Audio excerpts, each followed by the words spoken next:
আসসালামু আলাইকুম। আজকে একটি বিষয় আলোচনা করব, তিতির পাখির সফলতা ও ব্যর্থতা। ইউটিউবে যত ভিডিও দেখি, সব ভিডিওগুলোতে একটা জিনিস দেখে লক্ষ্য করা যায়, তাহলে যদি তিতির পাখি পালনের ক্ষেত্রে 1 লক্ষ টাকা খরচ করি, তাহলে 4 লক্ষ টাকা লাভ হবে। আসলে এর সত্যতা কতটুকু, সেটা নিয়ে আজকে আলোচনা করব। এবার দেখুন, এই যে তিতির পাখিগুলি দেখতেছেন, এদের বয়স, প্রত্যেকটার বয়স 1 বছর ওভার। এখানে যতগুলি তিতির পাখি আছে, এদের মধ্য থেকে শতকরা 20% মতো ডিম পাওয়া যায়, এর বেশি ডিম পাই না। আমার এখানে 12টি তিতির পাখি আছে, তার থেকে আমি 1-2টি ডিম পাই। এদের ঔষধ, খাবার সব কিছুই ঠিক মতো চলে। লেয়ার খাবার দিয়ে ডাক্তার দেখাই, কোনো কাজই হচ্ছে না।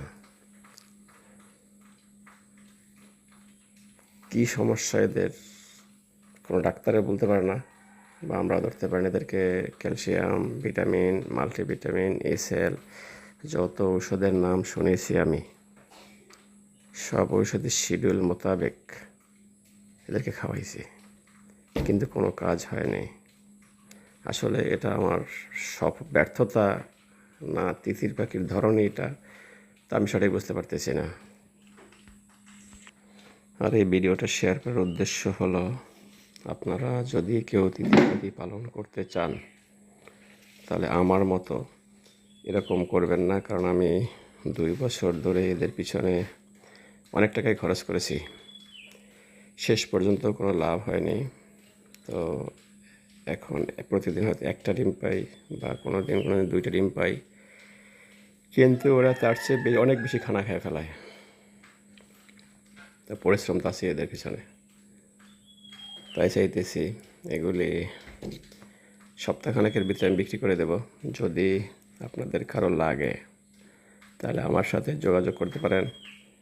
আমার মোবাইল নাম্বার দেওয়া থাকবে স্ক্রিনের শেষে, আর কমেন্টও জানাতে পারেন, তাহলে আমি যে কোনো জায়গায় হোক আমি পাঠিয়ে দিতে পারবো।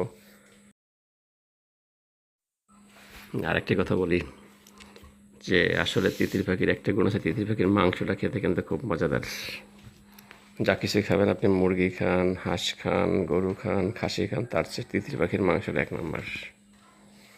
মাংস খাওয়ার ক্ষেত্রে এটি ঠিক আছে, পারফেক্ট। ডিমের ক্ষেত্রে আমি সফলতা অর্জন করতে পারি নাই। তো এগুলি বিক্রি করার পর হয়তো আবার নতুন বাচ্চা তুলতে পারি। তিতির পাখির সুবিধা অসুবিধা সম্পর্কে জানতে চাইলে এই চ্যানেলটি সাবস্ক্রাইব করে রাখতে পারেন।